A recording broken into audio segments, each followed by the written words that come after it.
Jag är Christian Reed, 32 år gammal, och min egen bror försökte ta mitt liv för en försäkringsutbetalning. Innan jag berättar hur en kopp örter nästan blev min sista måltid och hur en 8-årig flicka räddade mig från en kallgrav, låt mig veta varifrån ni följer mig i kommentarerna nedan. Att se hur långt den här historien färdas betyder allt för mig. Det började en torsdags eftermiddag i slutet av oktober. Himlen över Seattle var den där blåmärkta nyansen av lila och grått som hotade med regn, men som aldrig riktigt släppte taget. Jag körde min 10 år gamla sedan upp för den slingrande uppfarten till min bror Brandons gods. Och låt mig säga er, gods är det enda ordet för det. Det var en vidsträckt modern fästning av glas och stål, belägen på en kulle med utsikt över ljudet. Det var den typen av hus som skrek pengar, eller åtminstone dess desperata utseende. Min bil skallrade när jag parkerade den bredvid hans helt nya Porsche Cayenne. Kontrasten var skrattretande. Jag är arkitekt, men jag jobbar för en firma som specialiserar sig på prisvärda bostäder. Jag tjänar ett hyfsat levebröd. Jag betalar mina räkningar, men jag lever inte som en kung. Brandon, å andra sidan, var guldgruvan. Han var investeraren, entreprenören, den som alltid hade nästa stora grej på gång. Eller så berättade han det för alla. Jag hade inte ens tagit upp säkerhetsbältet när ytterdörren slogs upp. Brandon klev ut och kollade sin guldfärgade Rolex. Han såg obefläckad ut i en kashmirtröja och skräddarsydda byxor. Han såg inte ut som en man som ska på semester. Han såg ut som en man som avslutar en affär. Chris, du är sen, ropade han, även om hans leende inte riktigt nådde hans ögon. Det gjorde det aldrig. Jag är 5 minuter för tidig, Brandon, sa jag och tog min duffelväska från passagerarsätet. Han viftade avfärdande med handen. Vad som helst. Tid är pengar, lillebror. Vanessa sitter redan i bilen. Vi har ett schema att hålla. Kryssningsfatiget väntar inte på eftersläntrare. Jag gick upp för stentrappan och kände den där välbekanta knuten i magen. Jag älskade min bror för att han var mitt blod. Men jag tyckte inte om honom. Det är skillnad. Ända sedan våra föräldrar gick bort förra året hade klyftan mellan oss förvandlats till en kanjon. Men jag var här av en enda anledning, och bara en anledning, Lille. Lille var min 8-åriga systerdotter. Hon var det sötaste, mest sköra jag någonsin känt. Och hon hade inte sagt ett enda ord på 3 år. Inte sedan den dagen vår far, hennes farfar, dog av en plötslig hjärtattack. Läkarna kallade det selektiv mutism orsakad av trauma. Brandon kallade det pinsamt. Var är hon?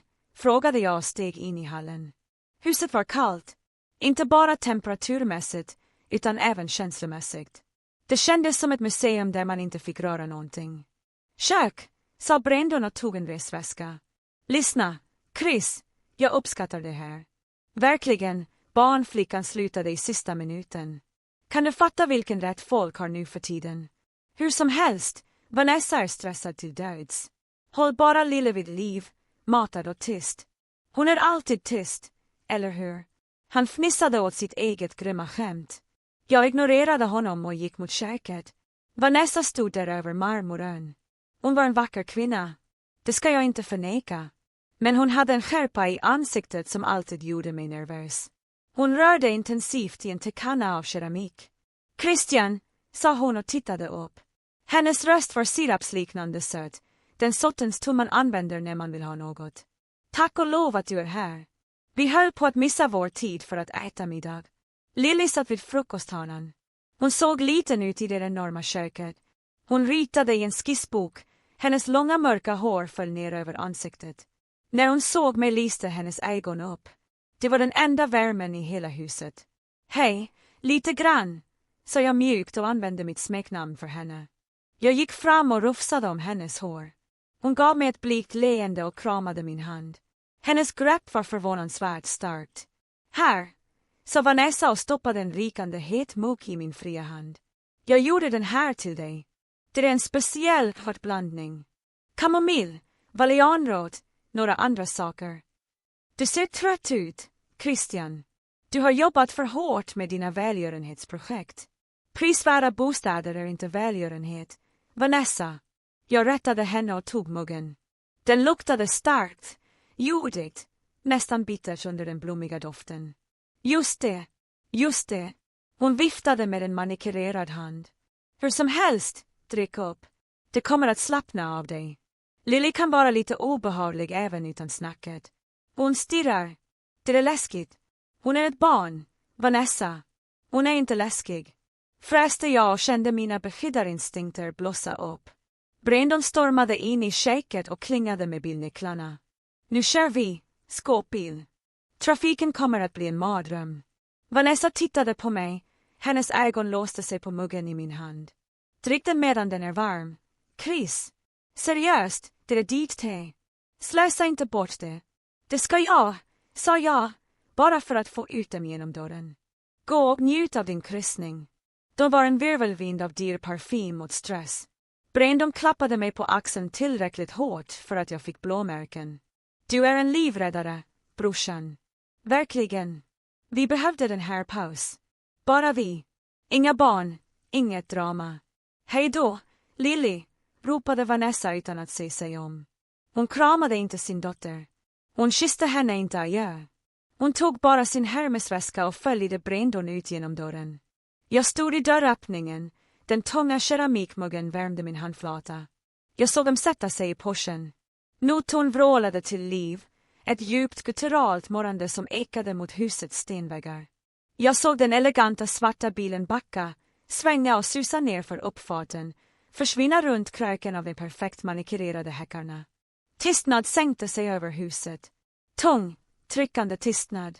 Jag suckade och lyfte muggen till mina läppar. Jag var trött. Det hade varit en lång vecka med att hantera entreprenörer och kommunala tillstånd. Lite öjta lät inte så illa. Jag kunde känna lukten av ånga som steg upp. Det hade en antydan av mandel. Nåväl, Lily, började jag säga och vände mig tillbaka till köket. Det ser ut som att det bara är du. Och jag kände en liten hand som klämde hårt om min handled. Jag tittade ner. Lily stod precis framför mig. Hennes ögon var vidöppna, fyllda av en skräck så rå att den fick mitt hjärta att stanna. Hon skakade våldsamt på huvudet. Var är det? Frågade jag förvirrat. Vill du ha lite ljus? Är du hungrig? Hon drog i min arm och försökte tvinga ner muggen från min mun. Lille, det är bara te, sa jag försiktigt. Hon tog ett djupt andetag, hennes bröst höjde sig. Hon tittade på ytterdörren där hennes föräldrar just hade gått. Sedan tillbaka mot mig, hennes mun öppnades och för en sekund kom inget ljud ut. Jag trodde att hon skulle gråta och sedan talade hon. Farbror Chris, sa hon. Jag frös till. Muggen gled lite i mina fingrar.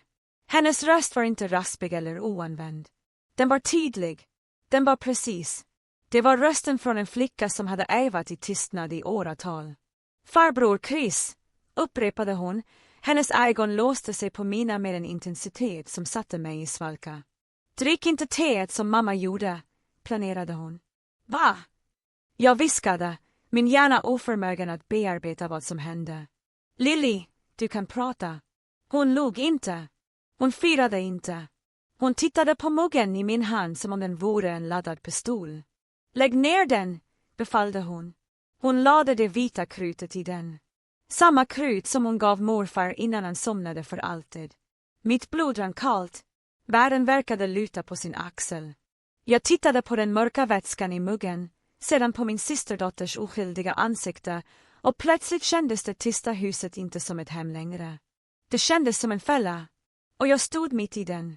Jag ställde ner muggen på granitbänkskivan. Min hand darrade så mycket att lite av den heta vätskan skvalpade över kanten och fräste mot den kalla stenen. Lily, sa jag, min röst knappt en viskning. Jag föll ner på knä så att jag var i ögonhöjd med henne. Vad sa du just? Hon tog ett steg tillbaka och tryckte sitt skissblock mot bröstet som en sköld. Då tror att jag är dum, sa hon. Hennes röst var låg nu, darrande.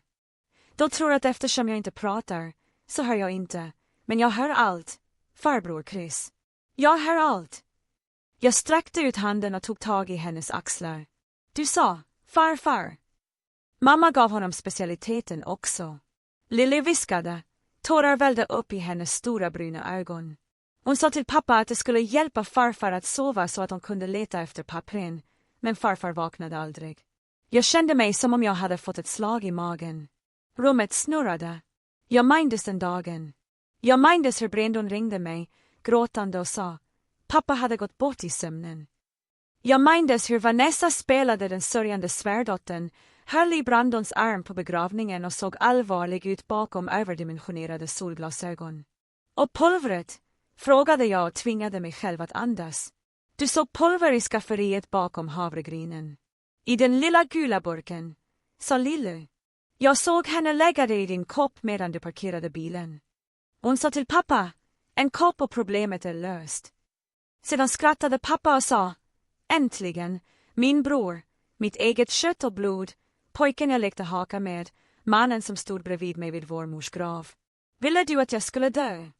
Varför, Lili? Frågade jag, min röst bröst. Varför berättade du inte för någon? Varför slutade du prata? Lili tittade ner på sina skor. Pappa sa att om jag någonsin berättade för någon om krutet, eller om jag någonsin sa ett ord, skulle de onda männen komma och ta mig till en plats där det inte finns några fönster och inga leksaker. Han sa att jag var tvungen att vara tyst. Han sa, om jag gav ifrån mig ett ljud skulle du också dö. Hon tittade upp på mig. En enda tåra ner för hennes kind. Jag ville inte att du skulle dö, farbror Chris. Du är den enda som kramar mig. Det knäckte mig. Det krossade den bit av mitt hjärta som fortfarande höll fast vid tanken på familj. Det hade terroriserat det här barnet. Det hade mördat vår far. Och nu kom den efter mig.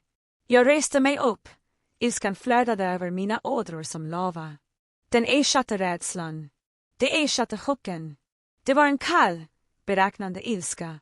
Jag tittade på temuggen igen. Det var inte bara en drink längre. Det var bevis. Lily, sa jag, min röst stadig nu. Du är den modigaste tjejen jag känner. Du räddade mitt liv. Och jag lovar dig, jag svär på dig, ingen kommer någonsin att skada dig igen, men jag behöver att du är stark lite längre. Kan du göra det? Hon nickade ivrigt. Okej, först och främst. Vi måste vara säkra. Jag tog muggen. Jag hällde inte upp den. Jag hittade en ren termos i skåpet och hällde försiktigt upp teet i den och förslet den ordentligt. Sedan tog jag min telefon. Mina händer skakade, men jag lyckades ringa den enda personen jag litade på med mitt liv utanför den här familjen. Det är Elena Ross. Vi hade dejtat på college, och även om romansen dog ut, gjorde vänskapen det aldrig. Hon var toxikolog på statslaboratoriet nu. Chris, svarade hon på andra ringsignalen. Det är en torsdags eftermiddag. Du borde inte ringa för att ställa in vår lunch nästa vecka. Elena, lyssna på mig. Sa jag och avbröt henne. Jag behöver att du gör ett test åt mig. Lämna det omedelbart. Oj, sakta ner. Du låter som om du har sett ett spöke. Vad händer? Jag är hos Brandon. Jag har ett teprov. Jag tror att det är blandat med något. Gift. Tystnade i andra änden. Sedan blev hennes röst professionell. Skarp. Chris, är du okej? Druckit du något? Nej. Lily stoppade mig. Lily, den stumma systerdottern. Hon är inte stum. Elena, det är en lång historia. Hörru, jag kommer till dig eller så kan jag skicka ett bud. Jag måste veta vad som finns i det här. Kom inte hit, sa hon. Om det du säger är sant och det är din bror kanske du blir iakttagen. Jag har ett bärbart kit i bilen. Jag lämnar labbet nu. Möt mig på gamla Starbucks på 4:e gatan, den som stängde. Parkeringen är tom. Jag kan inte lämna Lily ensam, sa jag. Ta henne med dig. Sticker det där huset? Chris. Jag lade på och tittade på Lily. Vi måste ta en liten tur, men vi måste vara lömska. Som spioner. Hennes ögon vidgades. Som inne i bio. Precis. Men först sa du papper. När morfar dog letade du efter papper. Lily nickade.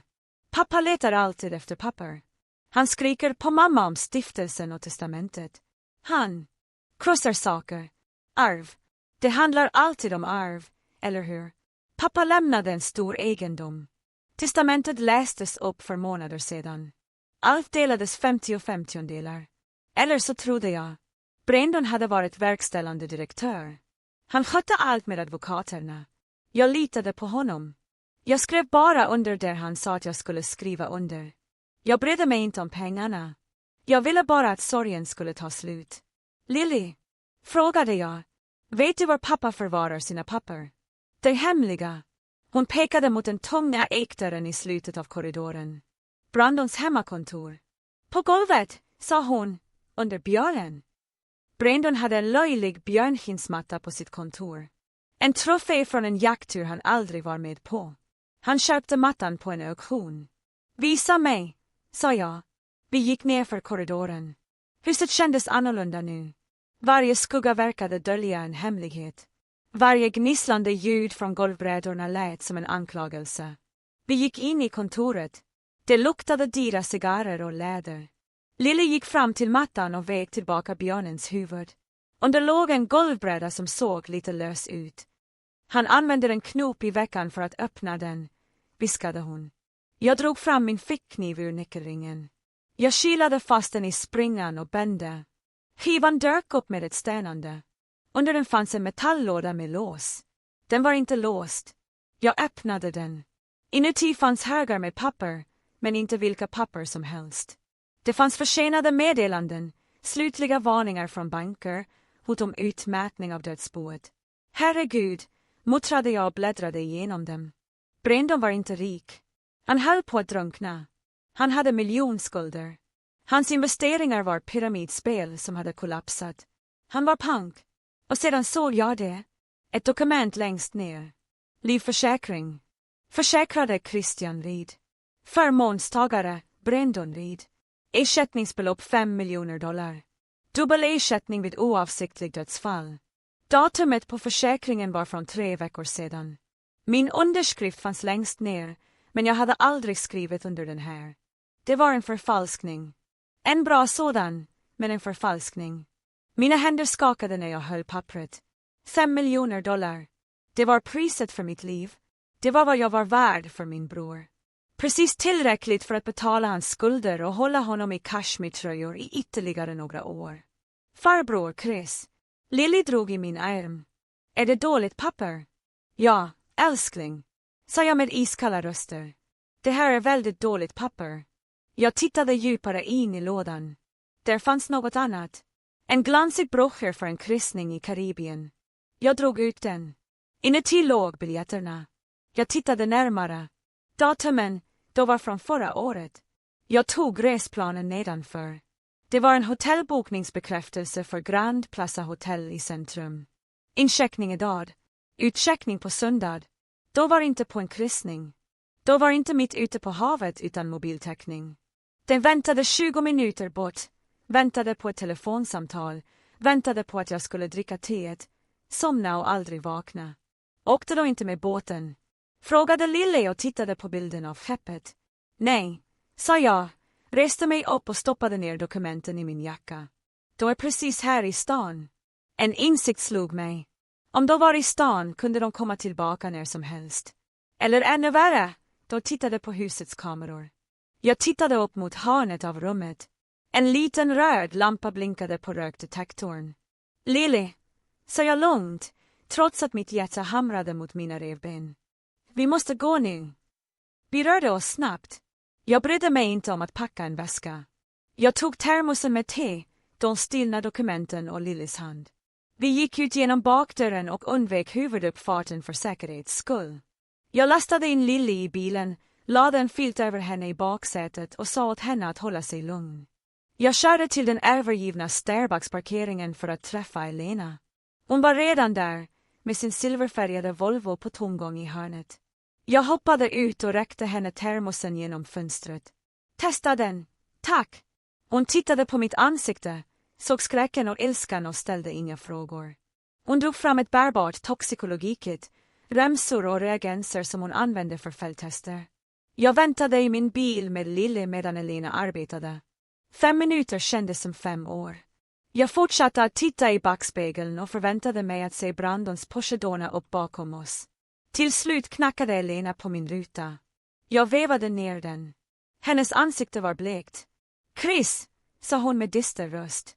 Det är dioxin. En enorm dos. Dioxin som idealiskt används mot hjärtsvikt.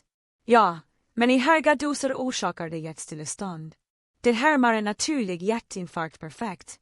Om en rättsläkare inte letade specifikt efter det, Och med tanke på din familjs historia med din pappa skulle de klassa det som naturliga orsaker. Jag avslutade. Precis som pappa. Chris, du måste gå till polisen nu. Jag kan inte. Jag sa, inte än. Om jag går till polisen nu har Brandon dyra advokater. Han kommer att påstå att jag planerade det. Han kommer att påstå att dokumenten är missförstånd. Han kommer att påstå att Lily är mentalt instabil. Han har tillbringat 3 år med att bygga den berättelsen. Han kommer att få borgen och försvinna, eller ännu värre, han kommer tillbaka för att hämta Lily. Så, vad ska du göra? Frågade Elena. Jag behöver obestridliga bevis, sa jag. En plan håller på att ta form i mitt huvud. En farlig plan. Jag behöver en bekännelse, eller så måste jag ta den på bar gärning. Du funderar inte på att åka tillbaka dit. Jag måste. Du tror att jag är hemma och dricker te. Om jag inte är där vet jag att något är på gång. De kommer att springa. Chris, det där är självmord. Nej, det är en fälla. Men den här gången gillar jag den. Jag tittade tillbaka på Lily. Hon ritade i sitt skissblock igen. Hon tittade upp och gav mig tummen upp. Elena, jag behöver en tjänst, en stor sådan. Kan du ta det här provet till labbet och få en officiell stämplad rapport? Jag behöver att det är tillåtet i domstol. Jag ska göra det, sa hon. Men Chris, var försiktig. De här människorna är monster.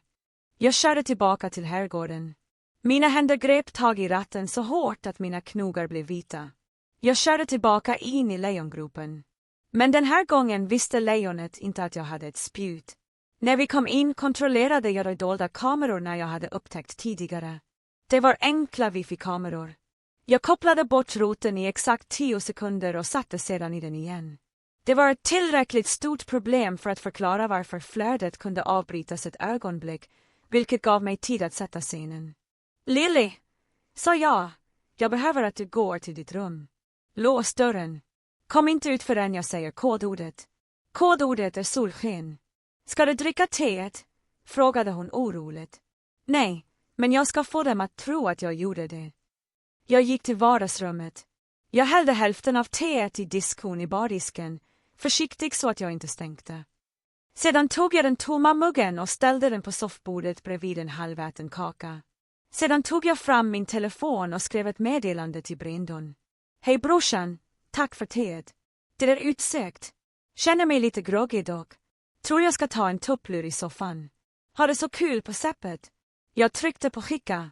Sedan lade jag mig ner på golvet, inte i soffan. Jag positionerade mig tafatt som någon som hade kollapsat. Ena armen utsträckt, telefonen nära mina fingertoppar. Nu började väntan. Att ligga på det kalla trägolvet och lyssna på husets tystnad var det svåraste jag någonsin gjort. Varje minut sträckte sig till en timme. Mina tankar rusade. Jag tänkte på att växa upp med Brandon. Den gången han skyddade mig från mobbare. Den gången vi spelade tv-spel. Var allt en lögn? Eller åt pengarna bara hans själ? Jag tänkte på Vanessa. Hennes kalla ögon. Hon var arkitekten bakom detta. Jag var säker på att Brandon var svag, girig, men svag. Vanessa var den som visste om gifter. Hon var farmaceut innan hon gifte sig med Brandon. En detalj jag hade glömt fram tills alldeles nyss. Ping! Min telefon surrade nära min hand. Ett svar från Brandon. Sov gott, lillebror. Grymheten i det fick mig nästan att kräkas. 30 minuter senare hörde jag det. Det svaga mullret från en motor. Pushen. Då hade inte slösat någon tid. De måste ha väntat precis runt hörnet. Tittat på GPSen på min telefon eller bara väntat på sms-et. Bildörren smällde igen, sedan en till. Jag slöt ögonen. Jag saktade ner andningen. Jag blev slapp. Ytterdörren öppnades. Christian Brandons röst. Det var inte min brors dånande röst. Det var tysta, skarpa fotsteg, klickande klackar mot marmorn. Vanessa, han är inte i soffan, väste hon. Kolla golvet, viskade Brandon. Då gick in i vardagsrummet. Jag kände deras närvaro tona upp sig över mig. Jag kände lukten av Vanessas parfym. Chanel nummer 5 befläckad av stank av svek. Där, sa Brandon, hans röst vacklade något. Är han? Jag kände en sko knuffa till mitt ben. Vanessa, han är kall, sa hon. Hon lät inte ledsen. Hon lät lättad. Hon lät triumferande. Kolla pulsen. Bara för att vara säkra på att vi inte behöver använda kudden. Kudden. Herregud. Om giftet inte gjorde slut på mig planerade de att kväva mig. Jag kände Brandons kalla fingrar pressa mot min hals. Jag höll andan och ville att mitt hjärta skulle sakta ner. Dioxinet skulle ju sakta ner hjärtat, eller hur? Det är svimfärdigt, sa Brandon. Riktigt svimfärdigt. Jag tror han ska gå. Bra. Vanessa sa, vi gör oss i ordningsscenen. Torka av muggen. Sätt hans fingeravtryck på den. Få det att se ut som om han gjort den själv. Vi var aldrig här. Vi är på kryssning. Kommer ni ihåg? Vad sägs om tjejen? Frågade Brandon. Hon är i sitt rum. Hon är stum. Brandon, hon är en idiot. Hon kommer inte att veta skillnaden mellan en hjärtattack och en tupplur. När han är borta skickar vi iväg henne till den där statliga anläggningen i Ohio. Den billiga. Vi måste spara pengar, eller hur? Brandons sidan. Gud, jag kan inte fatta att vi lyckades med det här. $5 miljoner. Vi är fria, van. Vi förtjänade det. Hon sa att han var värdelös ändå, att han bara tog plats och spenderade pappas pengar på billiga bostäder. Vi gjorde honom en tjänst. Den rena arrogansen, den absoluta bristen på mänsklighet. Det krävdes varenda ons av min viljestyrka för att inte hoppa upp och strypa dem båda där och då. Men jag behövde mer. Jag behövde att de skulle hänga sig. Ring polisen, befallde Vanessa. Använd den brinnande telefonen. Röstväxlare. Rapportera en störning. Säg att du är en granne. Vi behöver att de hittar kroppen medan den är färsk, så att dödstidpunkten stämmer. Okej, sa Brandon. Jag hörde ett telefonpip. Det var det. Det beseglade sitt öde. Jag låg där och lyssnade på min bror när han ringde 112 med en digitalt förändrad röst och rapporterade ett skrik från Rids hus. Det var en mästerklass i bedrägeri. Han lade på och förstörde simkortet. Jag hörde plastknäppet. Okej, nu går vi, sa Brandon.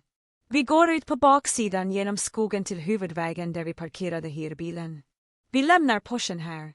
Det ser ut som om vi kom tillbaka för att vi glömde något och hittade honom så här. Nej, sa Vanessa, vi väntar. Vi väntar tills vi hör sirenerna. Jag vill se dem bära ut honom. Jag vill vara säker. Det är riskabelt. Van. Jag lämnar ingenting åt slumpen, Brandon. Inte den här gången. De satte sig i soffan bara några meter från min kropp. De började prata om pengarna. Först sa Brandon, jag betalar av hajarna i Vegas. Sedan säljer vi det här huset. Det är för stort ändå. Och bilen, tillade Vanessa. Jag vill ha en ny, kanske en Bentley, och vi måste avskeda advokaterna. De ställer för många frågor. När försäkringschecken är klar flyttar vi till Europa. Schweiz. Börja om på nytt. Tänk om obduktionen visar digin. Frågade Brandon, en antydan till panik återvände. Det kommer det inte att göra, försäkrade Vanessa honom. Han har ett hjärtfel. Kom ihåg att vi har stått en lögnen i månader, berättat för alla hur trött han ser ut, hur ont hans bröst gör. Rättsläkaren kommer att se en död ridman och skriva hjärtstillestånd precis som han gjorde för din pappa. Det är ärftligt. Det är perfekt. De skrattade faktiskt. I fjärran hörde jag sirenernas ljud. De kom närmare. Skjut dem, sa Vanessa. Lag dig förvånad. Lag dig förkrossad. Sirenerna blev högre och tystnade sedan när polisbilarna körde in på uppfarten. Blå och röda lampor blixtrade mot vardagsrumsväggarna, dansade över mina slutna ögonlock, dunkade tungt på dörren. Polisen, öppna! Herregud, skrek Vanessa, ett falskt. Teatraliskt skräck. Poliser harin, hjälp. Dörren sprängs upp. Tunga stövlar dunshade I golvet. Från, tar ett steg tillbaka. Vad hand. Vi kom precis tillbaka för att jag glömt mitt pass.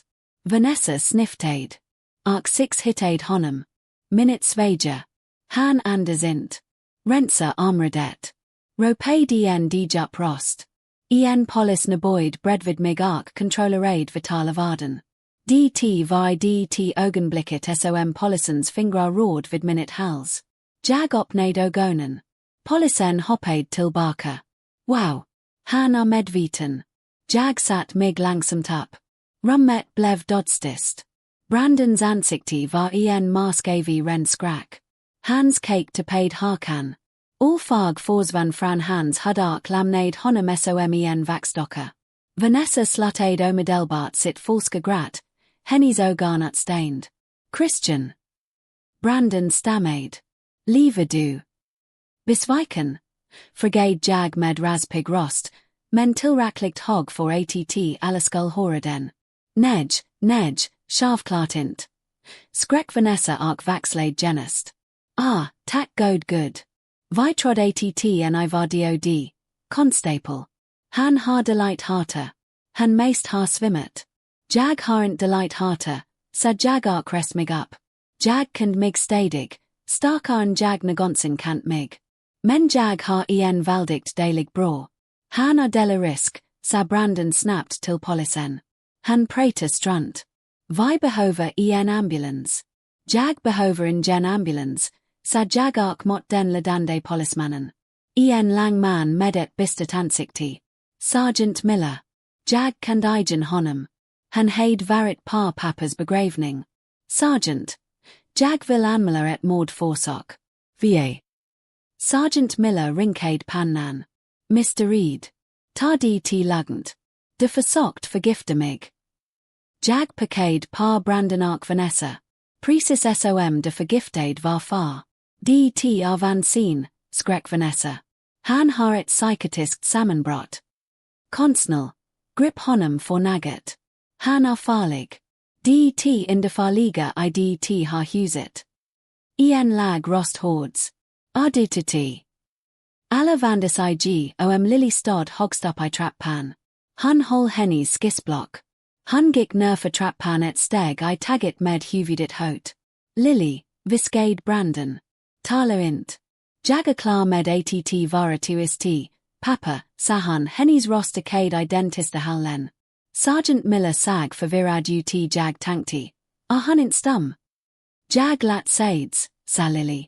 När han nadi foten vid trappan och stålderas ig bredvid mig tog han minut hand. För pappa sa att han skuldode farbror Chris jag pratade, men han försökt döda honom anda. Log ner, vralade Brandon och stortade mot henny. Två poliser tacklade honom omedelbart och tryckte fast honom mot den dyra pasiskamat tan. Gå ifrån mig. Han är ett barn. Han vet inte vad han säger, skrek Brandon. Jag har bevis, sa jag lugnt. Jag drog fram dokumenten ur minut jacka. Här är den falska försäkringspolisen med minut förfalskad underskrift. Här är de falska kryssningsbiljetterna. Och här, jag drog fram den officiella toxikologiska rapporten som Elena hade meddelat till minut telefon för bara några minuter sedan. Jag håll upp skarmen. Rapporten från det statliga laboratoriet som bekräftar dödliga nivåer av fargamni it deserverade mig. Vanessa försökt springa. Han rusade mot backdörren. Hennes klackar klickade frenetiskt. Ta henne, ropade Miller. En polis stoppade henne och grepp tag I hennes arm. Han snurrade runt, marade som ett vilddjur och kliade honom I ansiktet. Tog två sticken för att handboja henne. Din idiot, skrek han at Brandon. Jag sa ju att du skall använda kudden. Jag sa ju. Och en sak till, sa jag. Jag gick fram till TV och drog fram en liten fjärrkontroll ur fickan. Jag visste att du inte skulle kunna det, så jag spelade in de sista 30 minuterna. Jag tryckte par play.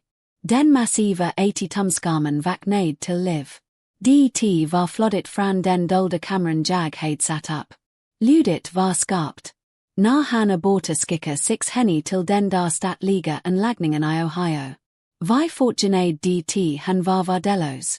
Hur som helst, rättsläkaren kommer att se en dod man och skriva hartstillestånd precis som han gjorde för din pappa. Tystnaden I rummet var absolut.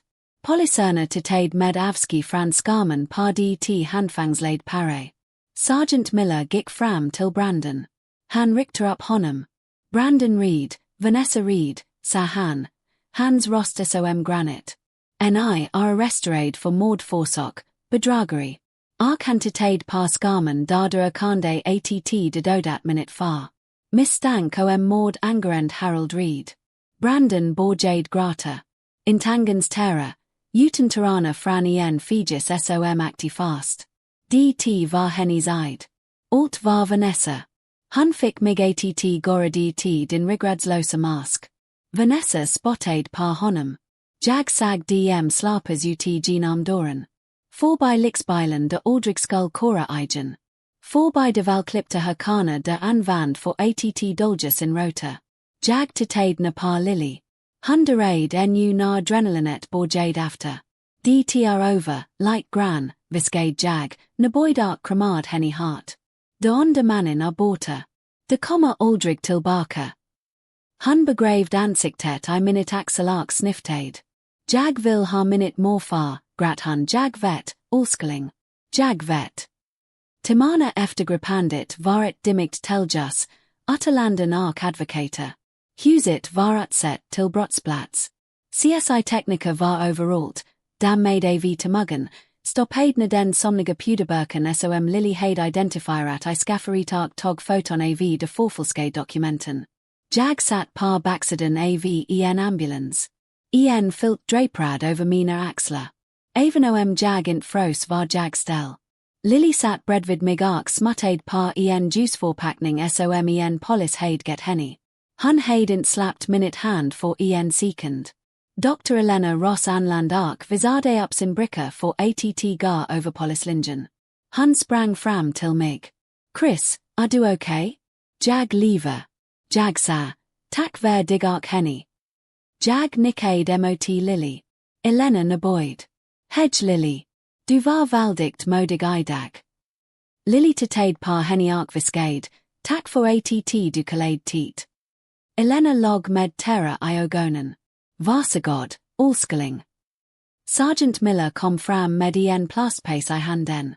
Inuti fanns en liten ampul med klarvatska som hitades I Vanessas handvaska. Doxin, bekraftade han. Vi hittade dt par henny.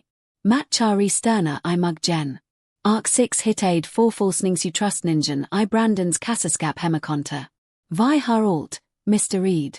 dt ett oppit ark stankt fall. Vad hände med dmnu? Frigade jag. Dar haktade I landsfangelset. Aklagaren Taylor Redano atel för mord mot din fan R6 har undersökt kroppen ark testat för gifter. De titta par livstid utan minimikrav par villkorlig frigivning. Ark Lily frigade att detta var den viktigast fragen. Barnumsorgen har. De vill ta henny. Jag hennys farbror, sa jag starrand. Jag hennys in de familj kvar. Tekniskt sett, sa Miller ark nuggades I nacken. Tills en domar bevilja digvard naden honey en delav statens skydd. dt proceder.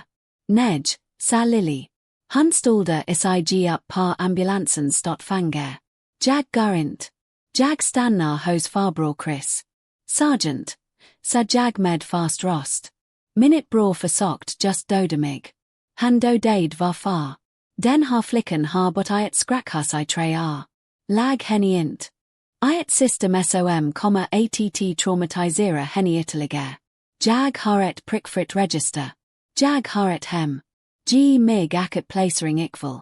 Miller titade par mig, sedan par Lily. Han sag har han klamrades ig fast vid minute jacka. Han var en bra man. Han nickade. Jag ska prata med socialarbetaren. Med tanki par der extraordinara omständigheterna trea jag att 6 kan gora ett undantag. Jag ska skriva under par en tillfällig säkerhetsplan. Du tar henny hem. Jag andades ut ett andetag som jag kunde att jag hade hallat I aratal. Tack, sa jag. Na 6 gick mot minute slitna sedan ark lamnade hergarden bakom oss sag jag bagningsbilen koppler in portion. Ban ken hade tidligen larmat so medelbart. Fars aden holpar att falla sonda. Rikdomen, statusen, lognerna, alt boxerades bort. Jag spande fast Lily I backsatet. Vart ska 6, frigade han hem, sa jag. Mitt hus. Den lilla liljan aren't salixig, men den säker ark dt finns inject giftig tea. Han log. Finns det pizza. Jag skrattade. Det var en svag, ett skaket judd, men det var verkligt. Det finns definitivt pizza. Den närmaste veckorna var en juridisk åken. Jag gick inte tillbaka till jobbet direkt. Minnet firma sa mig att tasa mycket till som jag behövde. Jag tillbringade varje dag med Lily. Vi var tvungna att bygga ny rutin, ett nytt liv. Nyheten avslöjade Forsters historien. Miljonärsbrodern planerade giftmord. Rubriken skräck.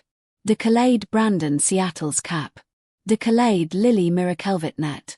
Vi var tvungna att voja för reportrar som campade par minut lilla gräsmatta. Men i huset lakte säker akting. Jag anlitade en barnpsykolog, Dr. Eris, för att hjälpa Lily.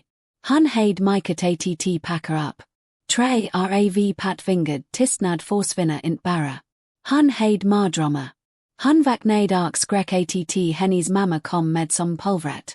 Jag satt vid hennes sang och höll hennes hand tills han somnade derat sliga forfrandina mot Brandon och Vanessa var snabba och brutala. De vande sig direkt mot varandra. Minut advokat, en haj vid namn Sarah, som jag anlitade med omläggningen av mitt hus. Det var vart varenda öra. Berättade detaljörna. Vanessa pastor sig har blivit utsatt för tvång. Sarah berättade det för mig över en morgon med kaff. Han säger att Brandon misshandlade henne och tvingade henne att blanda giftet. Han försöker göra en affär i 20 år.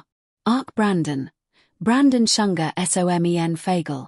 Han gav äckligaren allt. Bankkontorna, de dolda skulderna, förfalskningen.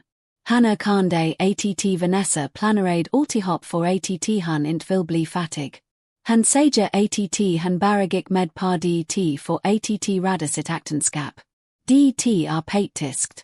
Kommer det att komma ut? Aldrig. Sarah sa att toxicologitistet på din pappa kom tillbaka igår. Positivt för dig. Det är en dubbel mordutredning ännu. Plus mordförsök på dig. Plus barnmisshandel för Lily. Det kommer att försvinna för alltid. Chris. Jag kunde en tyngdlyftning från bröstet. Men det fanns fortfarande en strid kvar. Pengarna. Man skulle kunna tro att med Brandon I fangels skull dödsbot bara att töga till mig. Men det var inte så enkelt. Brandon hade tomt kontona. Herrgarden var under vatten. Borgenärerna cirklade som gamar. Det finns ingenting kvar, Chris, sa Sarah vanligt. Arvet. Det är borta. Brandon spenderade allt eller förlorade det på deliga kryptoaffärer. Huset kommer att beslagtas av banken. Du får ingenting. Jag tittade ut genom fönstret mot backgarden där Lily hjälpt mig att anlägga en liten trädgård. Han skrattade och pekade på en mask. Han hade smutsiga overaller på sig och såg lyckliga ut jag någonsin sett henne i miljonvillan. Jag bjöd mig inte pengarna, sa jag. Verkligen inte. Nej, det är bra, sa Sarah. För du kommer att försörja ett barn på en arkitektlen. Det kommer inte att bli lätt. Vi klarar OSS, sa jag. Men universum fungerar på konstiga sätt. En vecka senare fick jag ett samtal från Mr. Henderson, minnet fars gammal personliga advokat. Han var en man av den gamla skolan, pappersparma, mahogny skrivbord, obligatik. Han hade blivit ett sidan nuffad av Brandon när pappa dog, örzat av en flashig företagsfirma. Kristen, sa Mr. Henderson, jag har följt nyheterna. Det är hemskt. Helt enkelt hemskt. Det har varit svårt, Mr. Henderson. Jag behöver att du kommer till mitt kontor. Det finns en fråga angående din fars dödsbo som 6 behöver diskutera. Det finns inget dödsbo, sir. Brandon spenderade allt. Brandon spenderade vad han visste om, sa Henderson kryptiskt. Din far var en viss man, Christian. Han visste att Brandon var vårdslös. Han visste att Brandon var girig. Han kom till mig 2 månader innan han dog. Han gjorde en ändring i sitt testamenti. En hemlig försiktighetsåtgärd. Vilken sorts ändring? Kom till kontoret. Ta med Lily. Vigik nästa dag. Hendersons kontor luktade gamla bockar och pepparmynta. Han satt oss när öppnade en tjock palm. Din far misstänkte att Brandon stol från företaget, började Henderson. Han vill inte konfrontra honom utan bevis, och han vill inte ruinera honom offentligt, men han vill skydda familjeöverlevnad. Mer specifikt vill han skydda Lily. Henderson skott ett dokument över skrivbordet. Din far skapade en separat trust, Lily Reed Trust. Han flyttade. Chockad. Pappa visst. Han visst hela tiden. Han hade skyddat oss från graven. Brandon dödade honom för ingenting. Viskade jag. Han dödade honom för pengar som han intends kunde röra. Giriget går man blinda. Henderson sa, de har pengarna, de kommer att se till att Lily aldrig behöver oroa sig och du inkludera ett stipendium till Guardian. Du behöver inte campa, Christian. Jag tittade par Lily. Han ritade paret pappa. Han ritade ett hus. Inte den laskiga herrgarden, utan mitt lilla hus. Han ritade två streckgubbar som höll varandra i handen. En stor, en liten. Lily, sa jag, morfar lämnade dig en present. Han tittade upp. En leksak, batter. Jag log. En framtid. Vi lämnade kontret och gick ut i solskenet. För första gången par månader var Seattles himmel klar, en lysande, genomträngande blå fag. Vi gick till bilen och jag såg ett bekant ansikte. Det var Vanessas mamma. En kvinna lika cool som sin dotter som stod vid parkeringsautomaten. Han såg rufsig ut du tog allt, skrek han när han såg oss. Du förstod mitt dotters liv. Jag stannade. Jag lämnade Lily bakom mig. Din dotter förstod sitt eget liv, sa jag lugnt. Och han försökte avsluta mitt. Gå hem, Brenda. Innan jag ansöker om besöksförbud mot dig också. Han spottade i marken och stormade iväg. Jag vände mig till Lily. Är du okej? Han nickade. Han är bara en elak dam som mamma. Sa jag, men det kan inte skada oss längre. Vi satt oss i bilen. Jag startade inte motorn direkt. Jag tittade par minut dotter. Par alla satt som betyd något ännu. Horu, sa jag, vad sågs om att 6 gar lite efter det dagen i huset. Kanske ett med en stor trädgård för en hand. En hand. Hennes ögon blev stora. En golden retriever. Vad du en vill, kompis. Vad du en vill jag startade bilen. Det var inte en Porsche. Den skolraid. AC en var pitig. Men när 6 kord iväg och lämnade skuggan av tingshuset och det förfluttna spoken bakom oss, kan jag migrika en Brandon någonsin gjort under hela sitt miserabla liv. 6 månader. Så lång tid tar det för ett brutet ben att laka helt. Men en brussen stjäl som tar långa tid. Det har gått exakt 6 månader sedan Cyrenerna tjot vid Reed Estate, sedan minut bror släpades bort i handböja, och sedan minut systerdotter hittade sin rostigen. Vi stannade inte kvar i staden. Seattle hade för många spoken för oss bada. Varje gång 6 passerade en liksbil rikta Lily till. Varje gång jag såg en skylt för Brandons gamla investeringsföretag, som sedan länge hade kollapsat i konkurs, kan jag en adrenalinkick. Vi behövde ett nytt-schema. Med hjälp av en del av stipendiet från den trustpappa lämnade efter sig kopte jag ett stol 2 timmar österut norr Lakeshallen. Det var inte en herrgård. Det var en fixer-upper.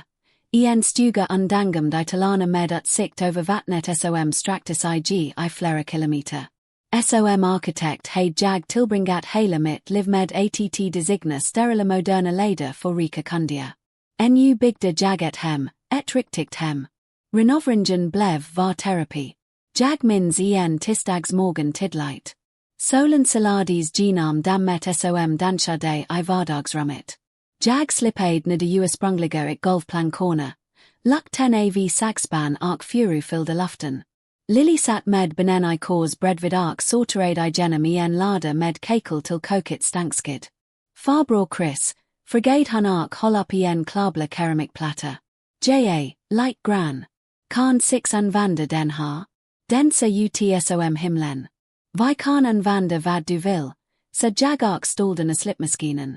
Du har chuffen I kokit, fnissade han det ludet, hennes skratt, var naget jag aldrig tog forgivet. I tre hed hennes vald varit tyst. Nu sjong han med iradian. Han pratade med ekarana par garden. Han berättade sina drömmar för mig varje morgon över pankakor. Men vägen var inte helt spand. Vi hed vara deliga dagar. Rattigangen ajdrum tre månader efter grippandet. Jag försökt skidda Lily från det sa mycket som möjligt. Men hennes vittnesmål kravdes via en övergiven videolank. Jag satt med henne I domorens kamer medan han pratade I kameran. Att sa Brandon ark Vanessa par skarmen var den svara ställen. Fangelset hadint varit snålt mot dem. Brandon sag maga ut. Hans arrogans avskalad ark lamnade efter sig att I haligt skål aven man. Vanessa sag uppmatad ut, hennes har glamigt, hennes ögon för omkring I ratsalen som ett instant djur. Aklagaren, en skarpsinnig kvinna vid namn distrikt Saklagar Hayes, laid fram allt, toxikologiska rapporter, de förfalskade försäkringspappren, bekanals einspelningarna. Men det ögonblick jag kommer att njuter av resten av mitt liv. Det ögonblick som verkligen avslutade denna mardröm, var när pappas hemliga trust avslöjades I offentlig rättegång. Det var inte jag som sade var Mr. Henderson, pappas gamla advokat, som vittnade. Mr. Reed, frigade de Hayes honom. Stod Brandon Reed in för ekonomisk ruin vid tiden för sin fars död? Det gjorde han, svarade Henderson ark retard till sina glasögon. Men han hade intricket att han campaigned för resterna av dödsbot. Han kunde inte till Lily Reed trust. Jag tittade noga par skarmen. Brandon rinkade pannan. Han lutade sig fram mot sin public. För varför? Försök till mord av första graden för mig. Barnförgiftning, bedrageri, förfalskning. Demaren visade ingen nad. En I rovdjur, sa han till dem vid domen. En I bad för de åldra arkat satta. En I tistade ett barn för att tacka över era snider. En I dömda till livstidsfängelse utan möjlighet till villkorlig frigivning. När klubben smålderna kan jag en fysisk lossning I bröstet. Som ett heartband som brast. Jag tittade par Lily. Han tittade inte par skarmen. Han malade I sin bock. Det över, åskling, viskade jag. Du borta, han tittade upp med klara ögon. Bra. Kan 6 hamta han den ännu. Jag skrattade. Terra stramade nerfa mitt ansikte. Ja, 6 kan hamta han den. Vi cord direkt från tingshuset till Jehemmet. Vi skaffade ingen renracig at stålningshand. Vi hittade en rufsig, trebent blandras av golden retriever som had hittots vandrans par motivagen. Han SOMOSS, sa Lily ark klappade hans Gilleen pals genom buren. Han light tracig, men han glad. Vi dopt honom till Trip. Trip blev Lilys skugga. Dit han gick, holtade han fram. Han sov vid förtanden av hennes sang ark skidade henne från mardrömmarna som fortfarande kom de ark da. Dr. Aries, psychologen som jag fortsatt att kora Lily till en gång I veckan. Berättade för mig att Lilys återhämtning var en jet minder mirakulös. Han har motståndskraft, Christian, berättade Dr. Aries för mig igen eftermiddag medan Lily vantade I lobben med Trip. Men ännu viktigare, han har stabilitet. Han vet att han toigg. Det allt tack värdig. Jag gjorde ingenting, sa jag ark tittade par Lily genom glasdörren. Han räddade mig. Han inte hade sagt ifrån den dagen, men han sa ifrån för att han litade par dig, pepkade Dr. Aries. Han visste att du var den enda vart att britta hennes tystnad för. Det bandit. Det som går I en familj. Livet I stugan full in en fridfull oitium. Jag började ta mig en freelansande design project igen, men började jag bridi migo med borgade, smar bibliotek, hem för familjer som just börjat. Jag designade ett trädhus at Lily par backgarden. Ett arkitektoniskt underverk med en repbro arket 16. En kval par sensamaren drog ett massivt askvader överstan. Himlen blev svart asken skakadi stugans grund. Jag stod I koket lagade middag nastrommen gick. Huset fall I morka. Lily, ropade jag strakt mig efter ficklampen jag hade par banksgiven. Jag hordet vinande fran vardagsrummet. Jag rusade in. Lily satt kurad under en filt I soffen håll I handen. Han skakadi.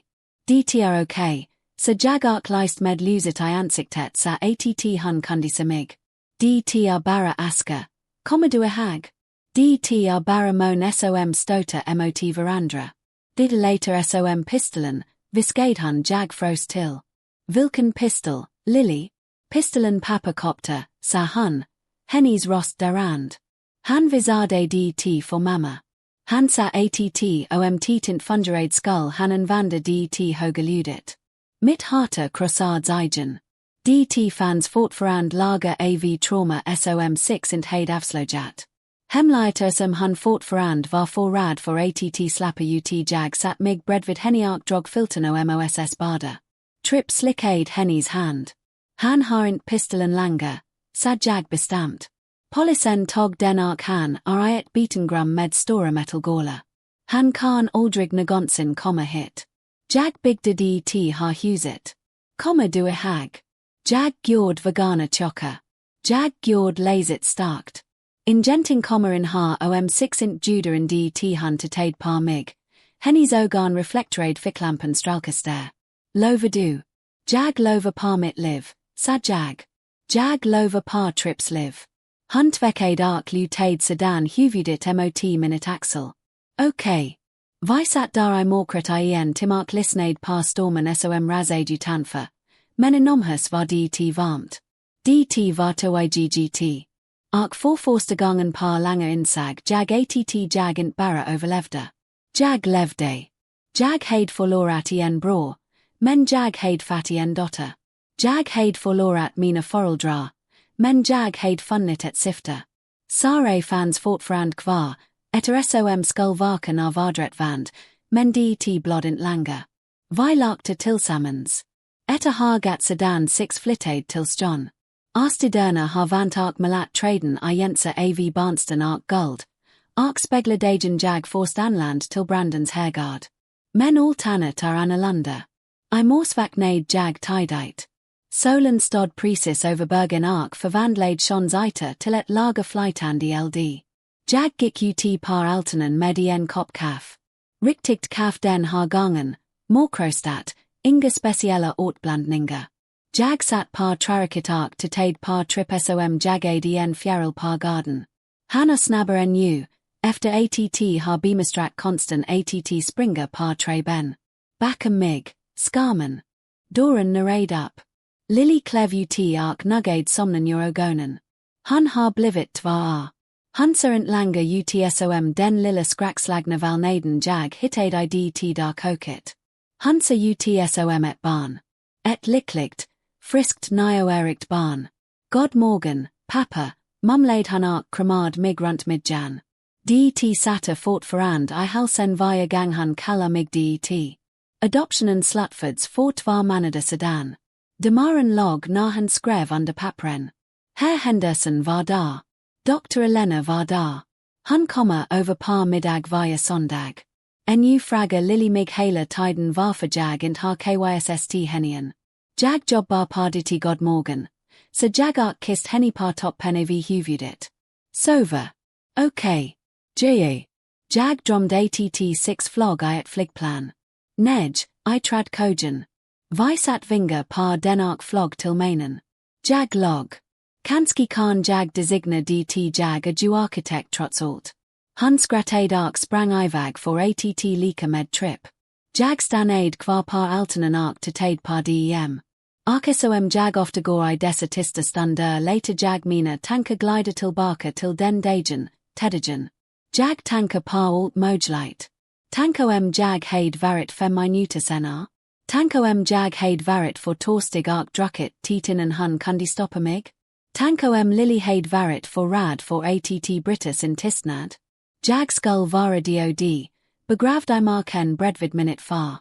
Brandon ark Vanessa skull bo I Europa, spendera lilies of ark skratta at her enkelt dt var. Lily skull vara par en statlig anstalt, medicine rad, bortglomd, hennies rost in last for alted. Skraken I den alternativa verkligheten en call sten I minute mage. Men den tjana et sifter. Den pamina mig livets brackliet. Den pamina mig att onska intalted are et monster I mask. Ibland bar den en Rolex. Ibland lur den mot dig over middagsbordet. Ibland de la den dit eftenam. Folk fraga mig ha jag kan lita par nagan igen. Ha kan jag later Elena vara norra. Ha kan jag lita par Mr. Henderson. Svaret är enkelt. Jag titta par handlingarna, intorden. Brandon pretado ett stort spel. Han pretado familj, av, framgang. Men hans handlingar var själviska och grymma. Lily sarentetord par tre utan sina handlingar. Han tog minut hand, stoppade den där koppen, skräck vi karlek och mod. Vi lever ien valdesom besatt vi att sindet. Vi titta par de glansande belana, de stora husen, perfekta foton par sociala media, och six antalika. Vi en tar framgang. Minut bror heid alt det da, men inuti holhan par att rutna. Han var en idiot en förgild bör. Fangade vi sin egenotal rakliget. Jag ser par mitt livenu. Mina handa grova att sliper tra. Minut bil en 5 gammal SUV med hunda parsatina. Mitt bankkonto halsasamt. Tack ver pappa. Men 6 lever int extravagant. Vi gr bort mycket. Vi startade en stipendi fond för barn med tools varieter. Vi donara till jehemit. Ark jag har aldrig varit rikar. Jag drack upp mitt kaffark gick ner för trappan till gräsmattan. Lily tittade upp från där hun brotards med tripp. Pappa, titta. Han hittade en pin. Det en fantastisk pin. Jag håll med hun restes I upp ark borstad bort graset från nana. Hun tittade par mig. Hennies uttryck plötsligt allvarligt. Det var den där blicken hun brukade mig när hun var stum, så kunde I djupa gamla kälsagan. Sakna du honom? Förgade hun behövde inte saga namnet. Jag sakna brodern jag trod jag heid, jag svarad arleit. Jag sakna menina avoss när 6 belade catch när 6 var barn. Men jag sakna int mannen han blev. Han gjorde sitt val, Lily. Han vald pengar framför OSS. Jag valja OSS, sa han enkelt. Jag valja OSS också. Jag lyfter upp henny ark svingade henny runt. Vilket fick henny att skrika av fortjustning. Tripp skulder ark hoppade runt OSS par sina tre ben. Sa har så en siga utdtt aren't en domstolsdom. Det aren't att sa sina fiender I handboja.